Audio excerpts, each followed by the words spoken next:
亲爱的朋友们，欢迎来到微光夜读。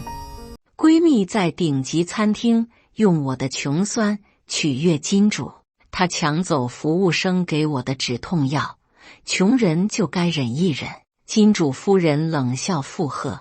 别脏了我的地毯。没人知道这家餐厅在我名下。当晚最高级别经理躬身递来红糖姜茶，大小姐，隔壁顾家别墅已更名到您名下。金主夫妇瘫软在我脚边。怎么会？接下来开始我们本期故事，记得点击订阅并开启小铃铛。手腕上那只新买的打折后3位数的女表带有些硬，硌在酸痛的骨头上，比小腹深处一阵紧似一阵的抽痛还要磨人。我把左手悄悄收回桌下，右手捏着银叉，对着面前冷盘中那颗被切割的艺术品般的红心萝卜发呆。空气里流淌着轻柔的钢琴声，浮动着陈年木桶发酵后的醇厚酒香，还有顶级香槟开瓶时那矜持又昂贵的啵声。这里是云巅，城里最贵最难订的米其林3星，连天花板的穹顶都镶着鎏金，灯光落下来，连尘埃都闪着钱的味道。尝尝这个。顾太太坐在我对面的苏小薇，我曾经的闺蜜，声音甜得能滴出蜜来。她殷切地把一片缀着饱满鱼子酱的薄脆饼干用银质小勺托着，送到主位上那位保养得宜、一身珠光宝气的贵妇面前。刚从北欧空运来的鲟鱼子酱，只有最顶级的品质才配得上您的品味。她脸上那种刻意讨好的笑容，像金工描画的面具，完美却冰冷，扎得我眼睛疼。我端起面前的柠檬水，冰凉的玻璃杯壁也没能压下胃里翻滚的恶心。苏小薇今天约我吃饭的电话来得突然又热情，她说顾太太心情烦闷，让我陪着一起出来坐坐，透透气。那时候小腹还只是隐隐的酸胀，我没多想就答应了。谁能想到这是个精心设计的局。踏进云巅奢华低调的门槛，侍者恭谨弯腰说着欢迎光临顾太太、苏小姐时，我就知道错了。这里是苏小薇用来攀附顾家太太的舞台，而我是她特意拉来的陪衬，一个用来证明她品味高雅、交际广阔，顺便被踩一脚来烘托他们尊贵的活体道具。苏小薇的目光终于从顾太太那张敷着厚粉的脸上挪开，落在我身上，带着一种刻意压低的惊讶。咦，你怎么不吃呀？她的手状似无意地拂过她自己腕间那块闪得刺眼的镶钻姜丝丹顿，又像是忽然发觉般指着我的盘子，是不是吃不惯？嗨，怪我，早知道你肠胃弱，不该叫你来的。这儿的菜精细是精细，但到底油滑了些，跟你平时在小排档吃的重油重盐是不大一样。桌上其他几位被苏小薇喊来作陪，意图拓展人脉的小模特和不知名艺术家，很配合地发出一阵清晰又故作理解的娇笑。顾太太梁丽娟眼皮都没抬一下，慢条斯理地用精致的银勺刮着那片薄脆上的鱼子酱，仿佛听到的是一个佣人的闲事。小腹的绞痛猛地加重，像有一把冰冷的钝钩子在那里面反复撕扯，后腰的坠痛感也变得清晰，牵扯着全身的神经都绷紧了。我死死攥着叉柄，指关节因为用力而发白，冷汗一瞬间就浸湿了后背单薄的棉麻衬衫布料，黏腻冰冷地贴着皮肤，痛感像潮水，一波未平，一波又起，视野开始有些模糊。生理期突袭，在最不该发作的时间和地点。顾太太，苏小薇的声音再次响起，这次是朝着视力在一旁穿着黑色燕尾服的年轻侍者。你们云巅的洗手间方向是在右手侧回廊尽头。苏小姐，侍者微微躬身。太好了。苏小薇站起来，裙裾飘荡，带起一阵香风，脸上的笑容是只对着梁丽娟一人的。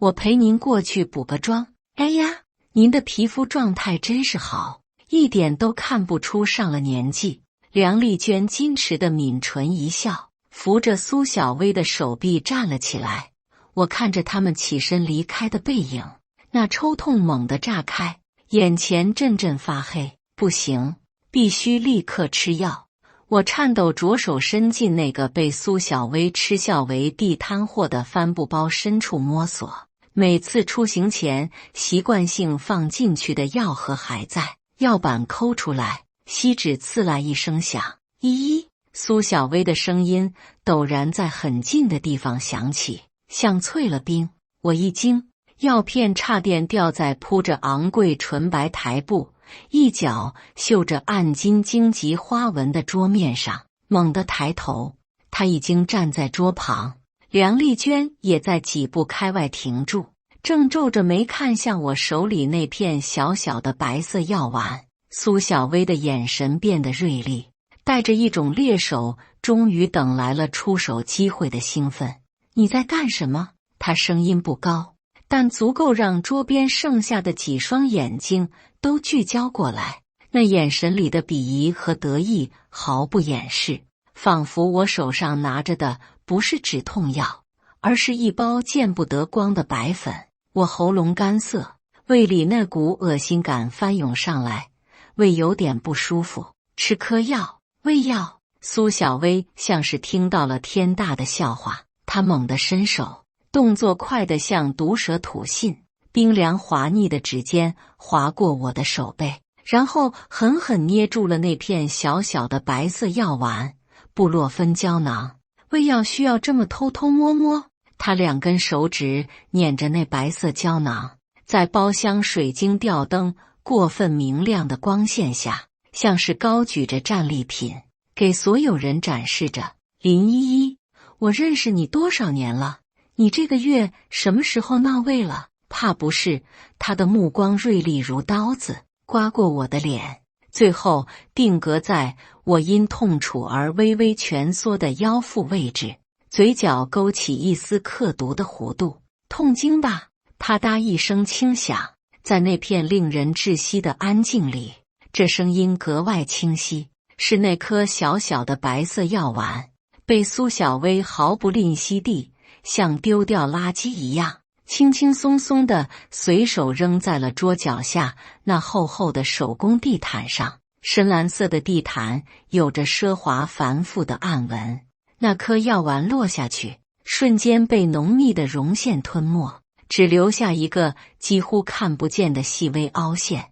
整个包厢的空气都凝固了，水晶吊灯明亮冰冷的光线流泻下来，照在每个人脸上，映出那些来不及收敛的惊愕、看好戏的戏谑，以及掩饰不住的鄙夷。那几个小模特端着酒杯的手僵在半空，张着嘴，眼神里充满了震惊和一丝隐秘的快意。苏小薇居高临下地望着我，那张曾让我觉得温暖亲近的面孔，此刻线条冷漠而陌生。她的声音清晰，带着一种掌控全局的残忍和理所当然。这么脏的地方，你还敢把这种上不得台面的东西拿出来弄脏？再说了，穷人嘛，痛一痛就过去了，忍一忍嘛，天经地义的事情。他拍了拍手，仿佛沾上了什么不洁之物，目光扫过我惨白的脸，看看你这样子，早点离场也好，免得碍着顾太太的眼，也省得拖累我们大家的心情，是不是？他的每一句话都像裹着蜜糖的针，精准地扎过来。最后那句刻毒的穷人嘛，忍一忍就过去了，更是带着一种居高临下的对某种不可言说规则的残忍注解。冰冷的汗珠从我额角滚落，划过紧绷的腮线，滴落在手背上。小腹深处尖锐的绞痛，并没有因为这番刻薄的羞辱而有丝毫减弱，反而像是被话语浇灌了恶意的养料，愈演愈烈。那只落在地毯上被遗弃的药丸，在视野模糊的边缘，像是某种被碾碎的尊严象征。我死死咬着下唇，尝到一丝铁锈般的腥甜。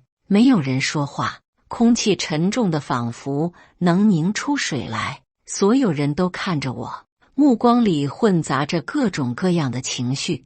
猎奇、轻蔑，还有一丝丝事不关己的怜悯。就在这时，主位上那位一直扮演着冷眼旁观裁决者的顾太太梁丽娟终于有了动作。这位城中最负盛名商界巨子顾振廷的夫人，缓缓地、极其优雅地端起面前还剩小半杯的水晶香槟杯，杯壁上凝结着细密的水珠，折射着吊灯的光芒。她的动作很慢，慢到足以让包厢里仅存的一点声响都彻底消失，只剩下她自己昂贵裙料摩擦的窸窣声。所有人的目光都聚焦在她那只保养得宜、戴着巨大祖母绿戒指的手上。她的手指微微用力，杯口倾斜，浅金色的液体带着细密的泡沫，毫无征兆地以一种堪称优雅的姿态泼了出来。哗啦，不是泼向我，而是精准无比地倾倒了在我脚边不远处的地毯上，就挨着我那个被打成地摊货的帆布包。深蓝色的奢豪地毯瞬间阴开一大片暗色的、形状不规则的水渍，丝丝缕缕的昂贵酒香混合着地毯本身的复杂气味弥漫开来。泼酒的动作行云流水，没有丝毫的激烈情绪，甚至透着一股施舍般的漠然，仿佛他泼下的不是价值不菲的顶级香槟，而是随手倒掉一点洗过抹布的水。他放下空杯，身体微微后仰，靠在铺着厚实绒布的高背椅中，那双描画精致的眼睛终于第一次正式地落到我脸上，眸光锐利，像两把淬了寒冰的小刀，刮着我的皮肤。嘴角甚至向上拉扯出一个极其细微的、堪称完美的弧度，那是属于胜利者的冷笑，没有一句呵斥，甚至没有一个鄙夷的音节。他的目光扫过那片被我药丸玷污过的地毯位置，尽管那颗药丸已经被厚厚的绒线完全吞没，根本看不到，最后定格在我脸上。每一个细微的停顿都充满了精准的嘲讽，那眼神传达着无声，却比苏小薇的唾骂更刺骨的信息。这片价值万金的地毯，比我此时狼狈不堪的样子更值得顾惜。终于，他那涂着精致唇彩的薄薄的嘴唇动了动，声音不高，却像淬了毒的冰针，稳稳地钉进死寂的包厢里每一个人的耳膜，清晰得令人头皮发麻。别弄脏了我的地毯。他微微停顿了一下，目光在我惨白的脸和我那个沾了点香槟渍的帆布包之间来回逡巡，补充道，带着一丝不易察觉的厌弃，还有你那个袋子。轰的一声，有什么东西在我脑子里猛地炸开，不是愤怒，不是悲伤，那是一种更加原始的、撕扯一切的冰冷感觉，瞬间冲垮了生理疼痛筑起的堤坝。它像极北之地呼啸的寒潮，瞬间冻结了所有的神经末梢，连小腹深处那要命的绞痛都仿佛被这刺骨的冰冷暂时麻痹，失去了知觉。耳边苏小薇刻意压低却清晰无比的嗤笑声，像毒蛇的嘶嘶声。梁丽娟那冰冷刻骨的视线针一样扎在皮肤上，旁边那几个作陪者毫不掩饰的幸灾乐祸的视线汇聚在一起，形成一张粘稠而恶意的网，沉甸甸地照下来。他们赢了，成功的用最极致的羞辱，在我生理最脆弱的时候，在我曾经自以为亲近的人手中，将我彻底碾碎在这片金箔堆砌的天花板之下，脸上的肌肉僵硬得像石膏，我甚至感觉不到自己的表情，应该很难看吧？绝望、崩溃，或者像他们期待的那样痛哭流涕。然而没有，血液在那一瞬间的沸腾之后，迅速冷却、凝固，一股奇异的平静，或者说是彻底的死寂，取代了所有翻滚的情绪，像一个被抽干灵魂的空壳，只剩下这身廉价的沾着香槟酒渍的衣服和这个被他们唾弃的帆布包，还徒劳地固守着这具躯壳的存在感。喉咙干得发疼，一丝气也透不过来，视线有些模糊，但我强迫自己抬起头，目光扫过苏小薇那张挂着得意面具的脸，扫过梁丽娟嘴角那抹仿佛永固的冰冷的讥讽弧度，扫过那几张看好戏的面孔，最终我的视线落在了那位立在包厢角落阴影里的侍者身上。年轻的面孔，受过最顶级服务训练，永远低眉顺眼。在梁丽娟泼下那杯酒的时候，她的身体似乎下意识地微微前倾了一下，几乎难以察觉，那是刻进骨子里的对餐厅里一物一件的爱惜本能。她似乎感应到了我的注视，微微抬眼，目光与我短暂地碰了一下，那眼神里的东西很复杂，有职业性的克制，有一闪而过的惊愕，但好像还有一丝细微的几乎捕捉不到的紧绷，像是某种信号突然被激活。不重要了，所有的声音都隔着一层磨砂玻璃，嗡嗡作响，整个世界在我眼中褪色、扭曲，水晶灯璀璨的光芒落进我眼里，只剩下刺目的白斑，支撑着身体坐在这里的力气像沙漏里的沙，正飞速流逝，再多待一秒都将是另一种更彻底的羞辱。手指颤抖着抓住桌沿，冰凉的触感传来，那点稀薄的冷意成了唯一的支点。推开沉重的椅子站起来的时候，后背和膝盖的关节都在无声的抗议，咯吱作响。我没有再看任何人一眼，转身迈步，身体沉重的像灌满了铅，每一步都踩在浸透了羞辱的地毯上。苏小薇假惺惺的声音在背后追上来：呀，依依，真要走啊？要不要我帮你叫个车，或者找个平价点的药店给你买点药？尾音拉长，带着恶毒的甜腻，他的话被其他人清晰的笑声盖过。我径直走向门口，脚步虚浮但异常坚决。梁丽娟和苏小薇的目光像粘在背上的芒刺，带着胜利者观赏失败者狼狈退场的满足。厚实的包裹着精致皮革的门把手就在眼前，手指碰到那冰冷金属的瞬间，身后传来梁丽娟极其平淡的一句吩咐，那语调轻松的像在讨论明日天气。王经理，让人仔细处理一下那块地毯，酒渍要快些弄，以免留下痕迹。至于地上不干净的东西，务必清理彻底。是，顾太太。一个沉稳的男声响起，是那位一直隐形在门口的高级领班。不干净的东西，指那颗被抛弃的药丸，指我这个被扫地出门的穷酸女人。呵，所有的忍耐，所有的理智，所有残存的体面，都在梁丽娟这句轻飘飘的吩咐里达到了崩塌的临界点。痛感消失了，只剩下冰冷的麻木在四肢百骸蔓延。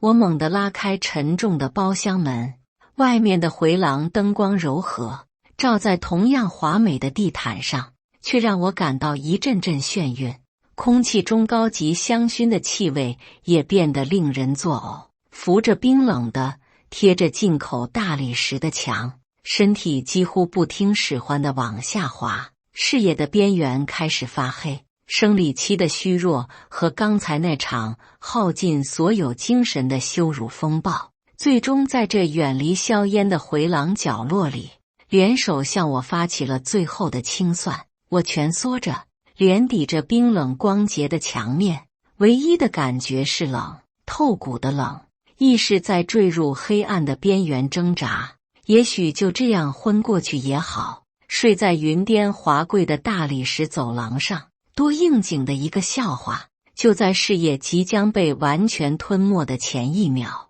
一个极其轻微，几乎像错觉的脚步声在我身侧快速停了下来，不是鞋跟清脆的叩击，更像是皮鞋底与地毯摩擦产生的特殊气流感。大小姐，一个低沉沙哑的声音，带着几乎难以置信的惊惶，仿佛从遥远的地方强行挤进我的耳膜。这声音如此陌生，又带着一种诡异的穿透力，强行撕开我即将沉沦的意志。声音钻入耳膜的瞬间，像一道冰冷划破迷雾，濒临昏迷的意识被强行拽回了一丝清明。但身体实在到了极限，刚才那场风暴抽干了我最后一点力气，双腿一软，不可抑制地向冰冷的大理石地面跪跌下去。没有预料中的撞击和剧痛，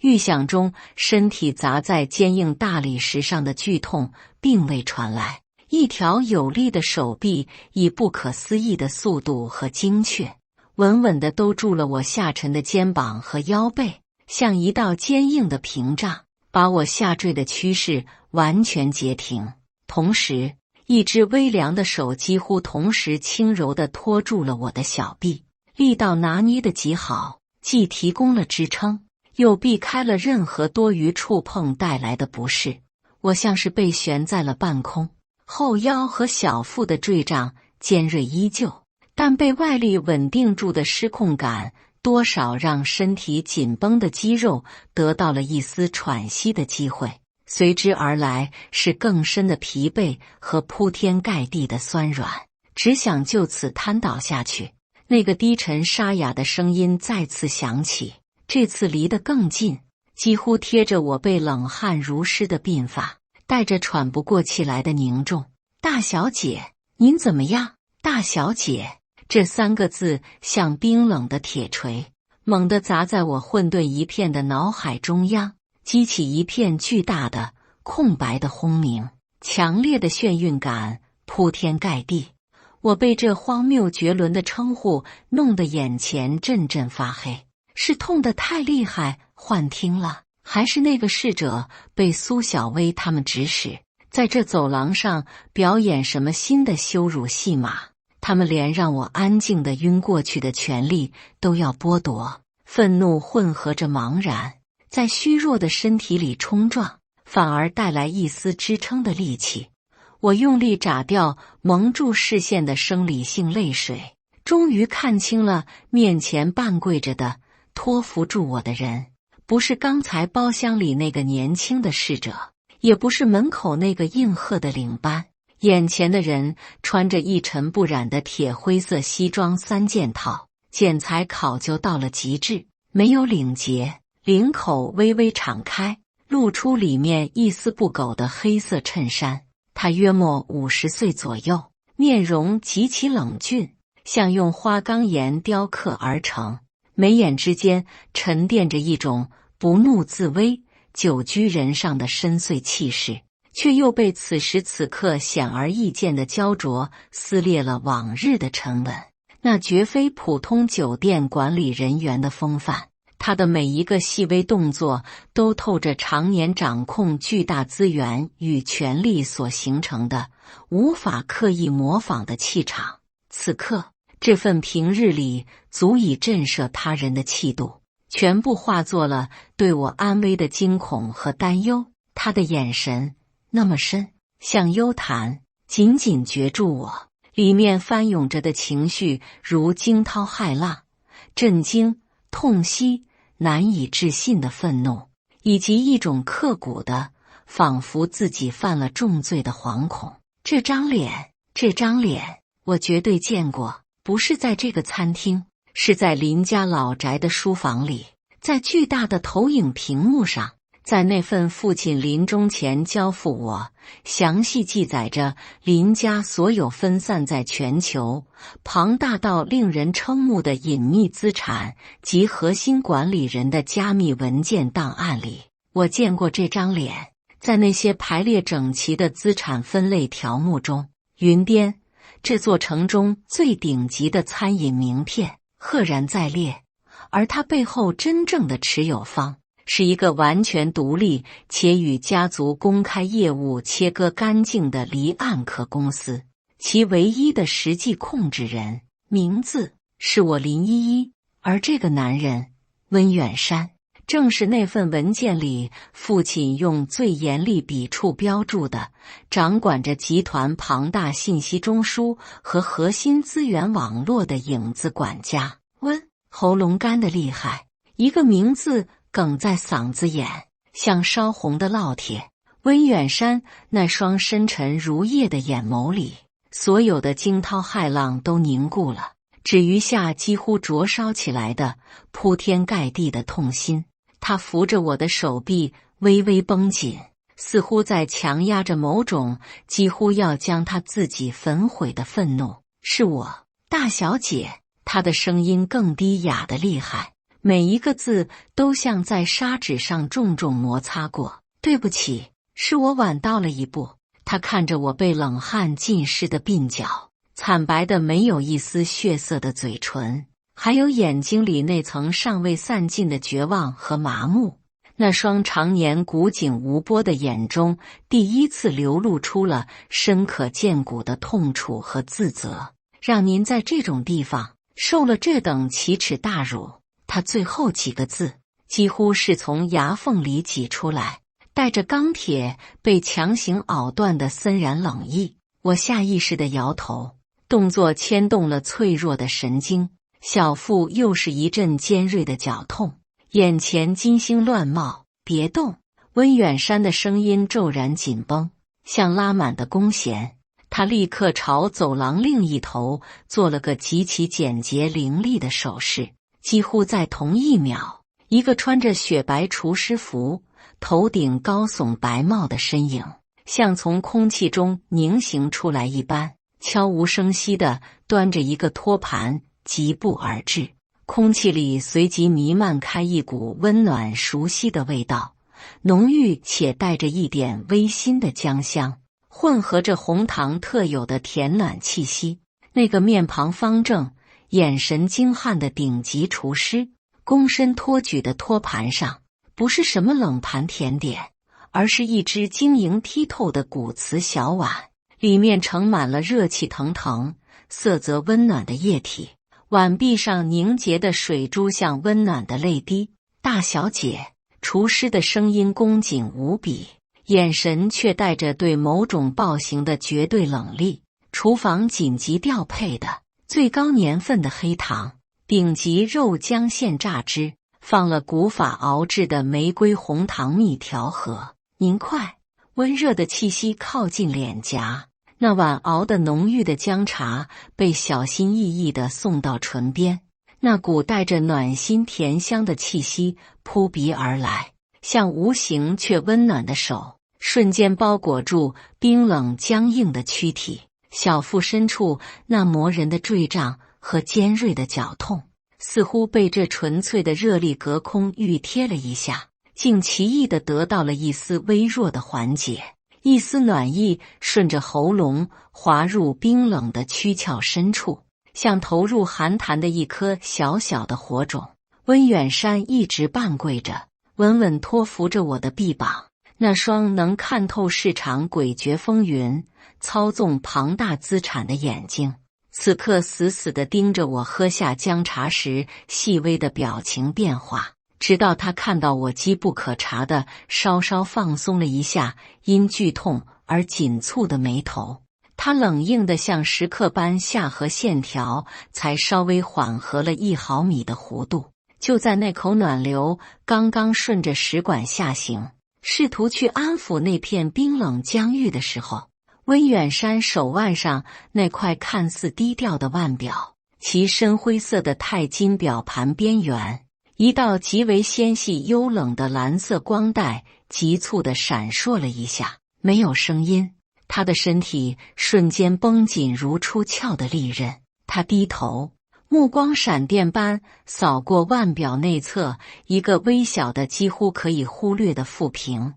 那上面只飞快掠过一行奇特的类似身份权限代码验证成功的字符。瞬间，温远山那被自责和怒火笼罩的脸上，所有的风暴骤然被一种更深沉更冰冷的指令所覆盖。他没有看我，仿佛接到了来自另一个维度的绝对命令。周身那股掌控一切的庞大威压毫无保留地释放出来，冰冷而威严。目标资产临湖苑1号，确认收购流程。他抬起头，那双深不可测的眸子在走廊壁灯幽暗的光线下骤然爆发出令人心悸的金光，每一个字都像冰冷的铁钉，被狠狠地敲进现实。产权即刻过户变更，执行持卡人。他微微停顿，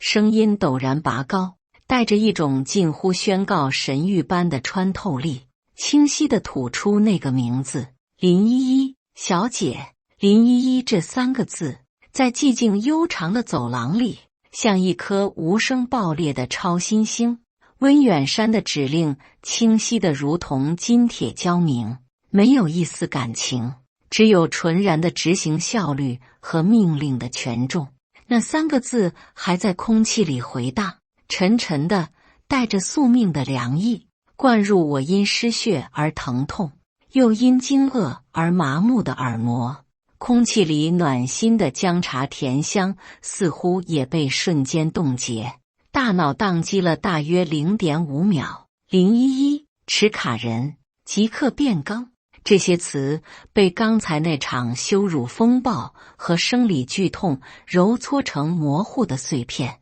我无法在瞬间把它们拼凑成一个有实际意义的画面。但临湖苑1号这个名字像一个冰锥，猛地刺穿了我意识边缘厚重的迷雾。临湖苑，那是毗邻林家老宅那片巨大到足以称为森林的私家山脉另一端，是城中最顶级也是最隐秘的奢豪住宅区，没有之一。每一栋别墅都是身份与财富登峰造极的象征，是顾家，是顾振廷和梁丽娟那个耗费亿万打造，被媒体吹捧成人间仙境的顶级府邸。温远山口中的1号，更是其中位置最佳、占地最广的楼王。怎么可能？我下意识地摇头，动作幅度极小，却像扯断了某根已经绷紧到极限的弦。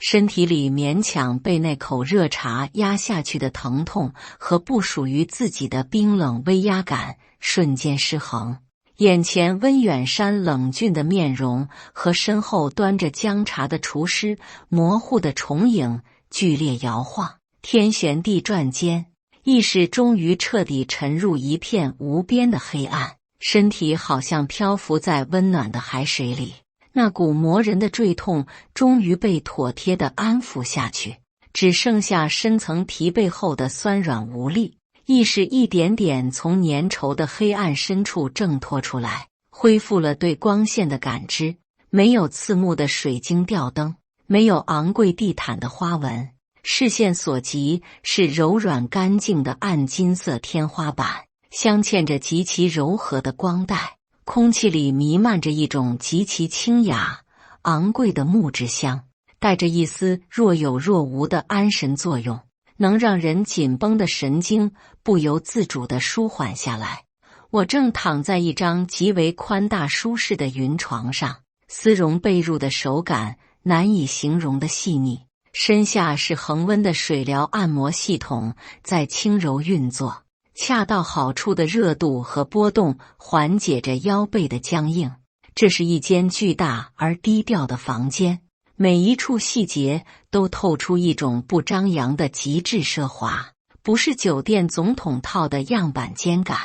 而是一种私密的、不容置疑的主人意志的流露。巨大的落地窗外，夜色下的城市灯火以一种极远的、俯瞰的姿态铺展开，流光溢彩。这是顶层，高于一切的高度。我撑着手臂坐起来，动作依旧有些虚软。门无声地开了，穿着月白色亚麻布家居服的老佣人张妈端着一个小巧的古瓷托盘进来，上面放着一碗重新温过、依旧浓郁的药膳姜汤和一些精致的清蒸点心。小姐，你醒了。她的声音有着长辈式的温和关切。先喝点吧，温先生吩咐过，今晚您需要静养，所有安排已经就绪。他把托盘放在床边的黑胡桃木矮几上，动作轻柔的不发出一点声响。他没有解释所有安排是什么，但那平静话语里蕴含的确凿无疑，让我不再追问。喝下姜汤，暖意再次流转全身，疲惫似乎真的在一点点被驱散。我靠在松软的枕上，目光无意识地投向窗外那片璀璨到虚假的城市灯火。苏小薇那张充满恶意和得意的脸，梁丽娟泼下那杯香槟时，嘴角那抹冰冷而完美的讥诮弧度，他们轻飘飘的，却字字诛心的嘲讽。脏了我的地毯，早点离场，穷人忍一忍就过去了。还有那颗被丢弃在昂贵地毯上的白色的小药丸，画面一幕幕重现，被放大了无数倍，无比清晰。然而这一次，奇怪的、汹涌的愤怒和屈辱并没有再次咆哮着要将我淹没，那些情绪依旧存在，但变得冰冷、坚硬，沉甸甸地凝结在胸腔深处某个位置，像被低温淬过的钢铁。大小姐，温远山的声音自身后传来，他不知何时悄无声息地走了进来，站在房间那片巨大的阴影边缘，如同一个沉默的、掌握着所有关键纽带的古老石像。他的存在本身就是一种巨大秩序的体现。您的休息室备有更换的衣物，任何尺码都有。他的目光平静地扫过我身上那件因香槟和汗渍而显得格外狼狈，又被换上舒适但明显不合身家居服的模样。温书明正在楼下汇报厅等您，还有那边一切都已落定。他没有说更多的细节，但落定这个词从他口中说出，带着一种终局已现的冰冷分量。云巅最顶层，专属于真正主人的核心中枢区域，仿佛与世隔绝。巨大的弧形玻璃幕墙将城市的浮华尽收眼底，又隔绝了喧嚣。空气中弥漫着雪茄混合着顶级皮革的尊贵气息，是权力沉甸甸的味道。时间在静谧中流淌，墙上一面巨大的液晶屏幕忽然毫无征兆地亮起，画面是清晰的监控视角。一楼雅颂包厢的门被猛地从外面打开，率先冲出来的是苏小薇。她精心打理的波浪卷发有些散乱地垂在颊边，那张妆容精致的脸上此刻布满了难以置信的惶恐和一种急于摆脱什么的狂躁。他一手攥着他那只闪瞎眼的江诗丹顿腕表，大概是顾太太刚才安慰他时随手摘下的昂贵赠品，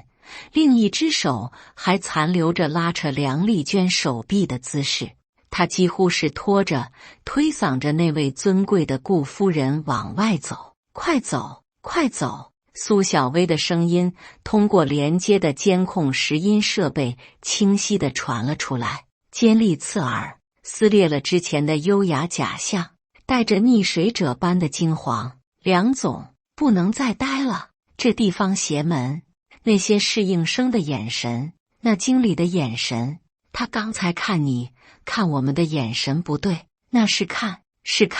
他似乎找不到一个合适的词来形容那种令他毛骨悚然的注视，最后只能发出一声短促的气音，像是被一只无形的手扼住了喉咙。顾宅，对，回您的顾宅，马上，那里才安全。他语无伦次地重复着，仿佛那座顾宅别墅是他最后的救命稻草。放手，苏小薇，你发什么疯？梁丽娟被他拽得一个趔趄，高跟鞋在地毯上敲出沉闷的声响。他用力甩脱苏小薇的手，身体还保持着惯有的傲慢姿态，但脸上那副永恒的从容面具终于裂开了缝隙，惊怒，一丝被冒犯的狼狈，更多的是被苏小薇话语中传递出的那股没来由的巨大的恐慌所侵袭后自身强撑出的色厉内荏。他站直身体，强行平复呼吸，目光却无法控制地警觉而锐利地扫过走廊尽头。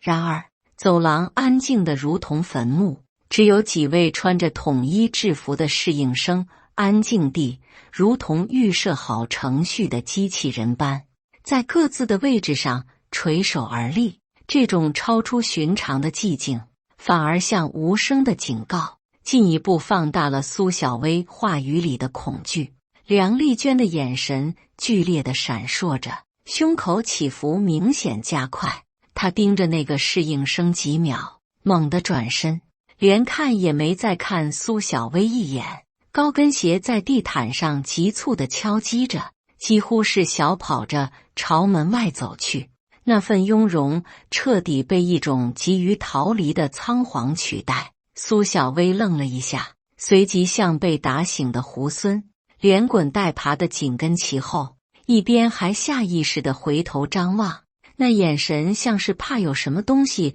从后面扑上来。滚开，别碰这台阶，脏了我的鞋。临出门时，梁丽娟尖锐的声音响起，不知是呵斥门口待泊车侍者过于靠近的脚步，还是纯粹的情绪宣泄。屏幕上，黑色的劳斯莱斯库里南如同受惊的猛兽，猛地窜出云巅气势磅礴的门前廊道，轮胎高速摩擦过雨后的路面，发出刺耳的一声尖叫。车尾灯在夜色中拖曳出两道焦躁的红痕，疯狂地朝着西山方向，那片依山傍湖、安保森严，象征着顾家无上地位和财富壁垒的顶级豪宅区临湖苑疾驰而去。那速度充满了前所未有的恐慌。房间里巨大的屏幕暗了下去，温远山的身影无声地出现在一侧。温书明到了，他的声音依旧是那种毫无起伏的陈述。我收回视线，点了点头。深夜的云巅顶层私人会客厅，巨大的单向落地玻璃隔绝了外界所有的喧嚣，只将远方模糊的城市灯火作为流动的背景。温书明穿着一丝不苟的黑色西装，身影挺直如标枪，双手捧着一个看起来极其轻薄却又异常沉重的平板电脑，神色异常肃穆地站在巨大的云石壁炉前。房间里没有开主灯，壁炉里跳跃着仿真火焰的光芒，幽微而专注，像永不疲倦的审判者的眼睛。那光线在他轮廓深刻的侧脸上投下深邃的阴影，更添了几分冷峻与难以琢磨的厚重感。温远山微微侧身，示意我过去，而他本人则像一道沉默的影子，退到壁炉投出的光线更深沉凝重的角落边缘。那个位置让他既能掌控全局，又清晰地表明此地此刻的焦点只有一处。没有寒暄，没有开场白。温书明将手中的平板递到我的面前，屏幕上打开的界面异常简洁，甚至没有多余的徽标或菜单。背景是深邃的藏青色，只有核心区域显示着一份刚刚生成的、新鲜的、似乎还带着墨痕的 PDF 文件。封面标题庄重而简洁：不动产产权变更登记确认书。文件下方是核心摘要信息的浓缩呈现。星号权利人林依依，星号不动产权证号云 A202X 不动产权第000001号，星号不动产坐落云州市西山街道临湖苑别墅区1号，星号单元号独栋01号，星号面积3867.88平方米，星号权利类型国有建设用地使用权、房屋、构筑物所有权，星号权利性质出让私有，星号用途住宅，星号权利状况清晰完整100%产权，星号登记时间系统即时时间戳。而在文件最底部签署栏位赫然并列着几个即使在幽暗光线下也无法忽视的名字和鲜艳的电子印章：甲方转让人签章处，电子印章顾振廷，电子印章梁丽娟，乙方受让人签章处空白。显然在等待真正的所有者落定。那2枚鲜红的电子印章顾振廷、梁丽娟，像2滴刚刚溅落在契约书页上的尚未凝固的血珠，在屏幕幽光的映衬下，红的刺目，红的惊心。签名签的一丝不苟，那熟悉的笔迹背后传递出的只有万念俱灰的臣服和对雷霆之威的绝对认可。我抬起手，指尖在屏幕右下角乙方那空白的区域停顿了1秒，壁炉跃动的火焰光影映在指尖，微暖，然后一个清晰而决绝的落指动作，确认。屏幕上的甲方印章似乎在我落指的瞬间被无形的力量猛烈压缩了一下。与此同时，代表林依依身份的乙方电子签名行云流水般生成、落定、锁定，象征着临湖苑1号这座庞然大物的最终归属。尘埃落定，文件归档的提示音微弱响起，像一枚落锁的古硬币。我收回手，壁炉里的仿真火焰跃动了一下，光影在房间里的陈设上流淌，静谧无声。温书明微微躬身，双手接过平板，动作干脆利落，不发一言，转身就离开了会客厅。温远山也从角落里那道深沉的阴影中无声地踱出，像一道精准回归原位的日晷指针。他停在离我几步远的位置，如同掌握着所有流程的主计时器。他们在哪里？我问，声音出乎意料的平静，像冬日冻结的湖面。已经在云巅行政副楼1层等候。小姐，温远山回答，声音低缓，每一个字都带着金属般的确定重量。按照您的意志。他微微欠身，做了一个引导的手势，方向明确地指向房间另一扇不起眼的、覆盖着黑色软包的小门。砖梯已备好，直通那里。行政副楼1层的贵宾接待区，环境依旧奢华，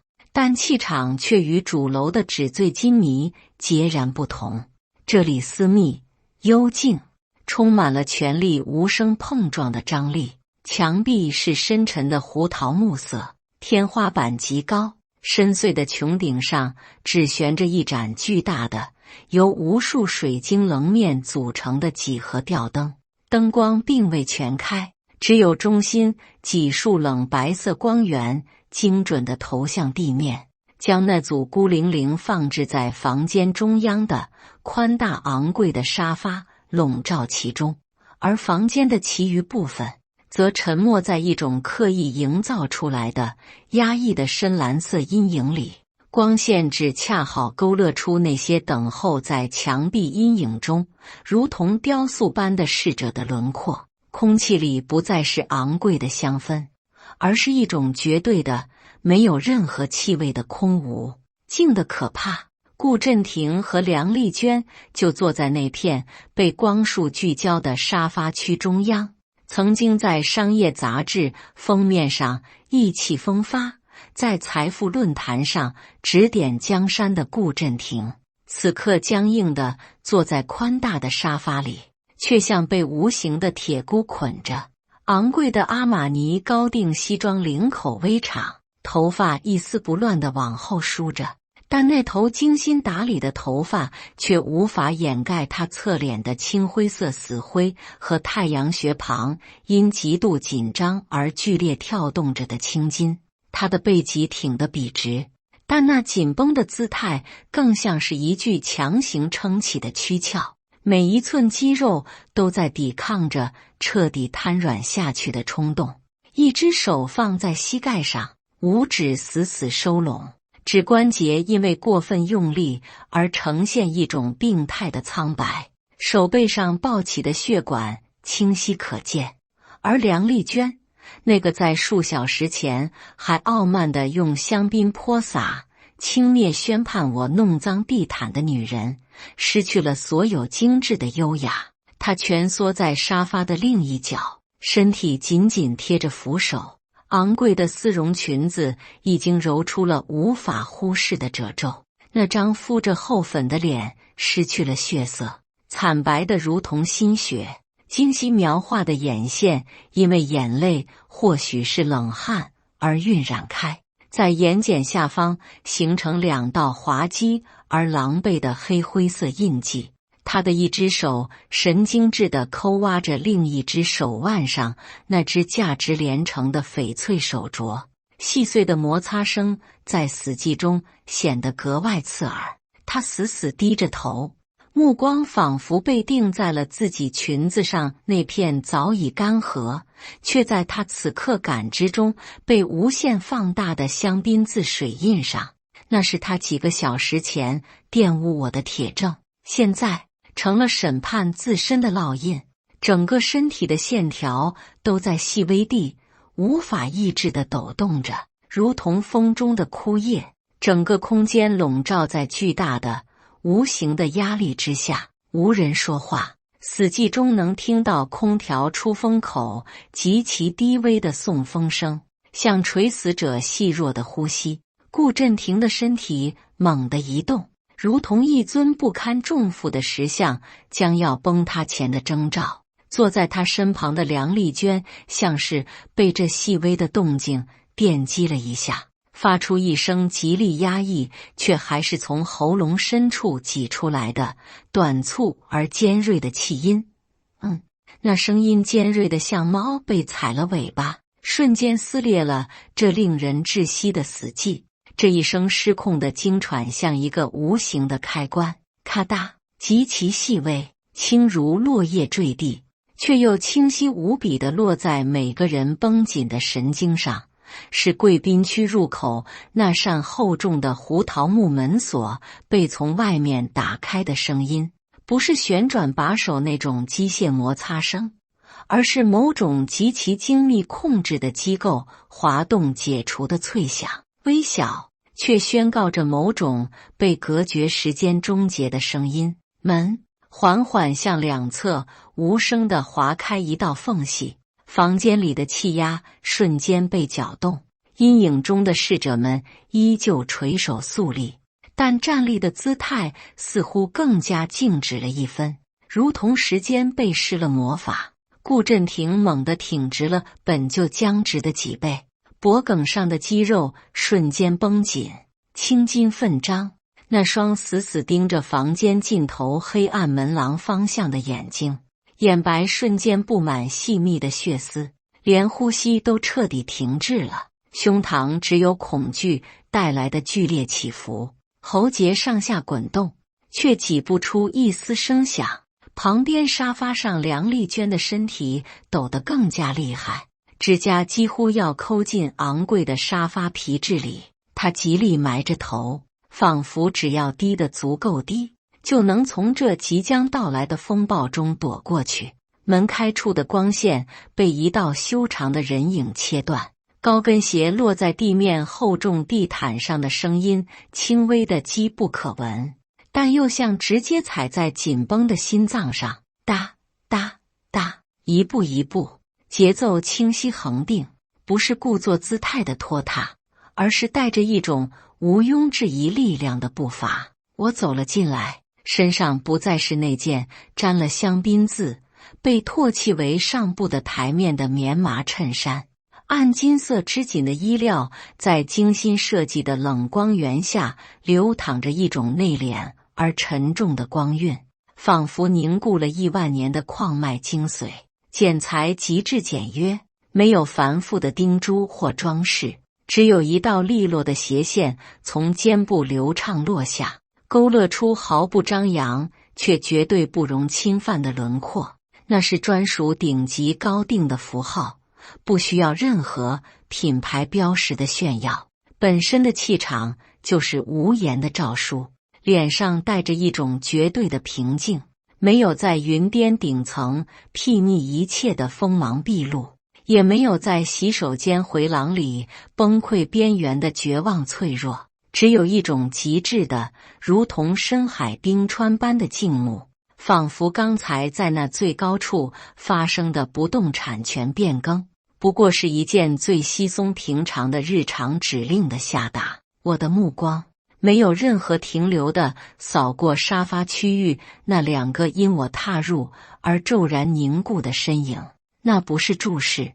更像是某种精密仪器在清点物品时对标识物的冷漠扫描，眼神平静地穿透它们存在的那片空间，然后随意地落在房间侧后方那片被幽深蓝色光线笼罩的吧台方向。脚步没有丝毫迟疑，径直越过那组被光源聚焦，此刻却成为无形刑场的沙发区域，朝着吧台走去，如同最高意志的显化。无声无息间，一位穿着月白色缎面长衫的侍者已悄然侍立在我即将抵达的吧台一旁，他的动作像被无形的丝线牵引，精准优雅地拉开那把覆盖着深色丝绒的高椅。另一个隐形的身影则在吧台后悄然现身，如同从黑暗的镜面中析出，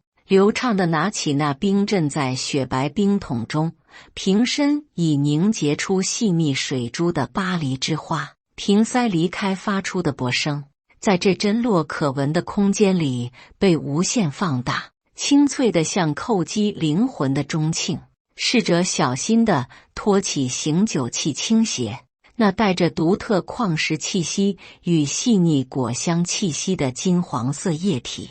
无声地注入水晶郁金香杯中，气泡欢腾而上。水晶杯被轻轻放在我面前的黑色70吧台上，那咚的一声轻响，像是一把无形的重锤，狠狠砸在身后沙发上那对夫妇身上。沙发上，顾振廷那一直强行绷直的后背终于无法承受这最后一记重压，咔嗒，是骨骼关节因瞬间失去支撑而发出的短促骇人的脆响。顾振廷那具精雕细琢的精英外壳彻底崩塌了，他的肩膀猛地垮塌下去，整个高大健硕的男性身躯如同被抽走了脊椎的软泥，从那张宽阔的沙发中央朝冰冷的地毯上无声地滑落下去。西装裤昂贵的布料摩擦在价值不菲的地毯上，发出沉闷的扑响。他一直紧握成拳撑在膝盖上的那只手松开了，颓然垂落在身侧，青灰色的手背皮肤在冷光下泛着大理石般的死气，这个在商界翻手为云覆手为雨的顾家掌舵人，此刻瘫软在云巅昂贵的波斯长绒地毯上，他身体侧面着地，蜷缩着，像一头被剥掉所有华丽皮毛后暴露在极寒中的困兽。死寂，比先前更为可怖的死寂席卷了整个贵宾厅，连那细微的送风声都仿佛被吸走了。下一秒，不可能，怎么可能？一声嘶哑癫狂的尖叫猛地撕裂了令人窒息的沉默，声音来自梁丽娟。顾振廷的崩溃仿佛触发了他体内最后一根崩断的弦，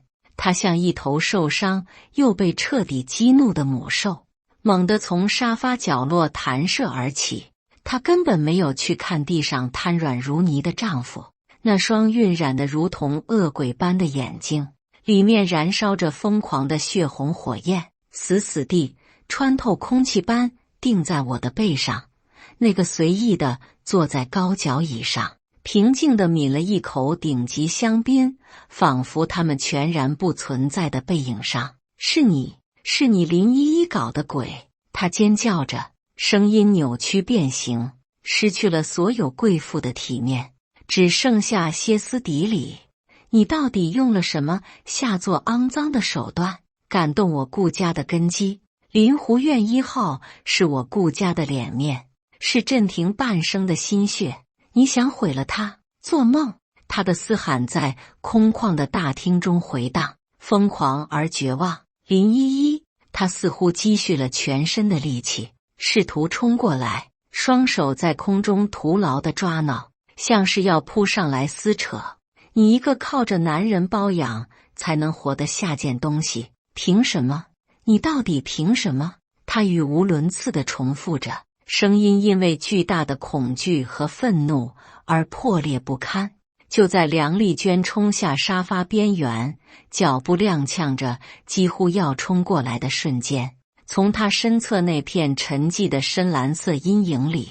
无声无息地迈出了2个穿着云巅经典黑色燕尾服的身影，动作迅捷、精准、高效到令人心生寒意。他们没有任何激烈的肢体碰撞，甚至没有眼神交流，一左一右，以最小的接触面积，一人准确地扣住他一条手臂上臂与肩关节的连接处，轻轻向外一带一卸力。梁丽娟向前扑的狂躁势头瞬间被抵消得无影无踪，更像是一股温和却无法抗拒的洋流拖住了他这艘濒临解体的破船。他像是被一道无形的屏障轻柔地反弹了回去，身体因为重心不稳猛地后仰，重重地跌回宽大的沙发之中，发出沉闷的撞击声。那2个侍者完成了动作，如同幽灵退场，重新融入到墙边的阴影里。跌回沙发里的梁丽娟彻底僵硬了，那一瞬间，身体被强行规训的超越她认知的力量所带来的恐惧，远超过被推搡的羞辱感。顾振廷瘫软在地毯上，如同一滩被剥离了所有支撑的烂泥，西装在滑落时被扭角地变了形。他侧着头，冰冷而奢华的地毯绒毛紧贴着他青灰的脸颊，半张开的嘴唇像离水的鱼在濒死地吸动着，却发不出一丝声音，眼神空洞，里面最后一点骄傲的光芒彻底熄灭，只剩下一片无边无际的冰冷到骨髓的绝望与茫然。世界在他眼前崩塌了，而压倒这世界的最后一根稻草就轻描淡写地坐在几米开外，优雅地品尝着昂贵的香槟。他甚至连质问的资格都没有。他那只掉落在昂贵地毯上青灰色的沾了灰尘的手，手指痉挛般地动了一下，朝着我的方向，仿佛溺水者最后的挣扎。但那只手最终只是在柔软的地毯上划过微不可察的一道细痕，然后彻底失去了所有力量，软软地瘫了回去。梁丽娟跌坐在她刚刚还视为避难所的沙发里，像被抽干了所有力气。她脸上的疯狂和嘶喊后的涨红迅速褪去，最后只剩下一片惨白，比地上的丈夫更像一尊被精心描绘过的失去灵魂的瓷偶。晕开的眼妆像两片肮脏的污渍，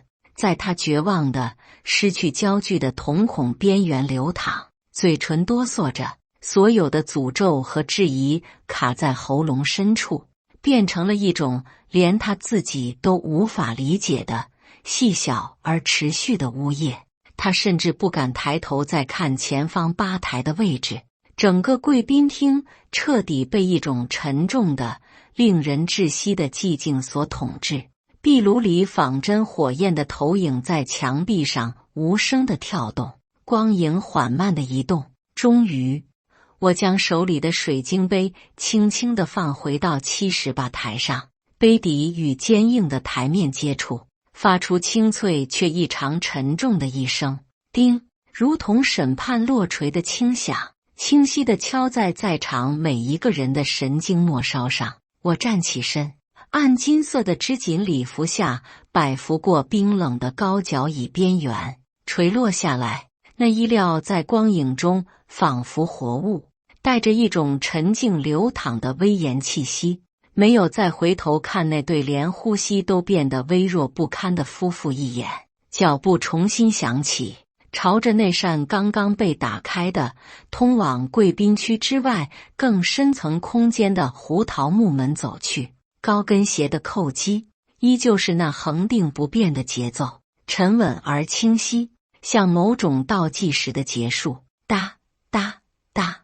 一步一步，带着无形的气压，将背后那片笼罩在绝望中的空间彻底隔绝在门内那片刻意营造的冰冷的深蓝阴影里。大门在我身后无声地关闭，门外是一条私密的长廊，铺着更加厚重柔软的地毯，墙壁是温暖的米色绒布，与刚才贵宾区刻意营造的威压和绝望判若两个世界。温远山高大的身影正垂手静立在几步开外一侧的阴影中，像一道永远可靠、等待接收主人指令的基石。他身旁站着一个穿着月白缎面长衫、端着托盘的侍者，托盘上放着的不是酒水点心，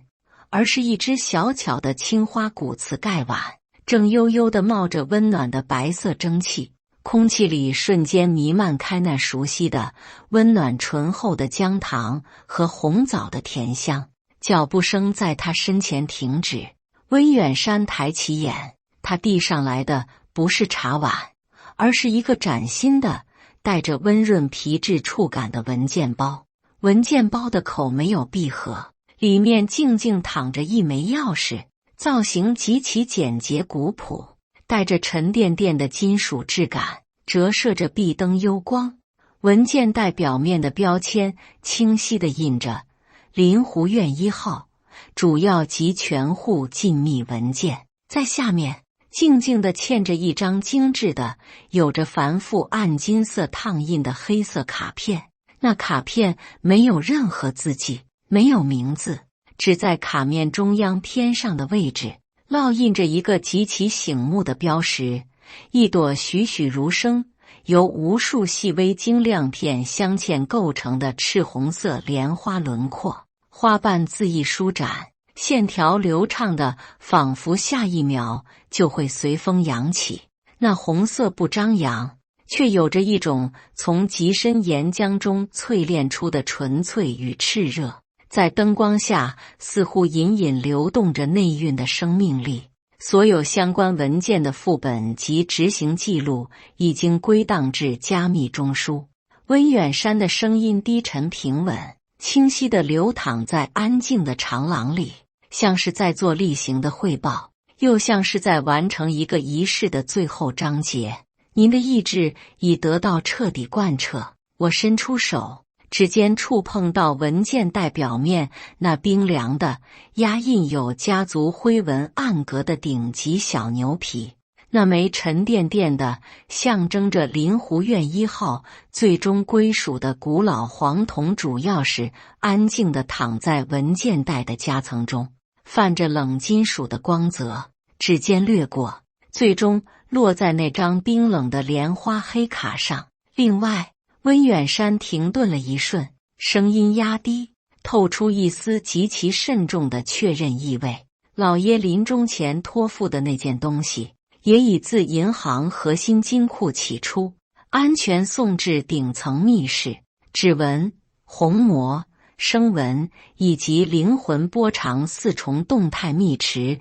全部吻合。林氏的遗产完整开启了，您是否需要？最后几个字带着征询，却又异常凝重，那是触及林家根基最深处的秘密。我没有立刻回答，目光垂落，静静地看着手中那张被赋予象征意义的卡片。那张赤红莲花的图腾在指尖的温度下，似乎无声地亮了一瞬，滚烫。长廊尽头是一面巨大的单向落地玻璃，窗外城市璀璨的灯火如同一条流淌着的由钻石和熔岩组成的星河，以一种沉浮的姿态匍匐在脚下。曾经需要仰望的一切，如今踩于足下。更远处，在视线的尽头，西山的轮廓在夜色中如同一道沉睡的墨蓝色巨龙，卧于辽阔的镜湖之畔。那里灯火零星，其中一点之前属于顾家的灯火刚刚熄灭。先喝姜茶。我抬起头，目光从夜色中收回，声音很轻，却清晰地穿破了走廊的寂静。视线转向侍者托盘上那只热气氤氲的青花盖碗，浓郁的暖香钻入鼻息，带着抚慰的熨贴。喝完茶，我说，每一个字都落下的清晰而平静，不含任何波澜，却带着尘埃落定后的绝对掌控。再说那件最后的事。温热甜暖的气息在长廊里缓缓弥漫，像暴风雨彻底离去后第一道冲破厚重云层的柔韧而明亮的光，最终重新落定在掌心那朵不灭的赤焰之上。感谢大家的观看。本期故事精彩吗？欢迎大家在下方评论区吐槽。如果你喜欢这类故事，记得点击订阅微光夜读，并分享给更多的人，这会对我帮助很大。再次感谢大家的观看。